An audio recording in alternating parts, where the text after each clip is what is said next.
Ils ne veulent pas s'exprimer pour qu'on les plaigne, mais pour que leur douleur serve à quelque chose. La famille Peridi a perdu un fils, Enzo, 18 ans, tué lors d'une fête à Tarbes le 18 mars dernier. Un lycéen sans histoire qui allait passer le bac avant de rentrer dans l'armée.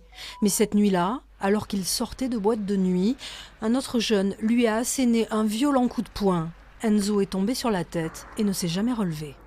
C'est une soirée qui se passait normalement et sur le chemin du retour, il a voulu demander à une personne qui pleurait sur le trottoir ce qu'elle avait, si elle avait besoin de quelque chose, et il y a laissé la vie, quoi, pour une raison qu'on ne connaît pas encore, pourquoi. Et quand je vois la détresse des jeunes qui étaient avec lui, de 19 ans, ça me fait beaucoup de peine. Alors si je peux leur apporter un soutien, leur dire attention, faites attention à vous, comme ferait mon fils, parce qu'il était comme ça et comme il n'est plus là, à travers moi, je passe pour lui, pour qu'il passe, parce que c'est ce qu'il aurait voulu, mon fils. Aujourd'hui, la famille veut faire de la prévention, alerter les jeunes sur l'alcoolisation lors des fêtes et sur la violence gratuite pour qu'il n'y ait pas d'autres drames.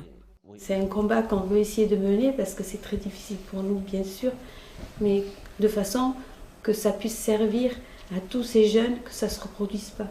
Il faut qu'ils soient encadrés. Quand ils sortent, qu'ils soient plus seuls. Je veux faire passer un message à toute cette jeunesse que des violences gratuites, ça n'amène à rien. Faut cesser tout ça. On n'est que de passage sur Terre. Donc il faut profiter un maximum de tout ce qu'on peut profiter et vivre heureux. J'ai pas de haine, j'ai pas de vengeance personnelle. Je fais confiance à la justice. Je suis pas agressif. Je suis agressif envers la vie, le fait. Vous voyez ? Par ce geste, pour moi, que je comprends pas.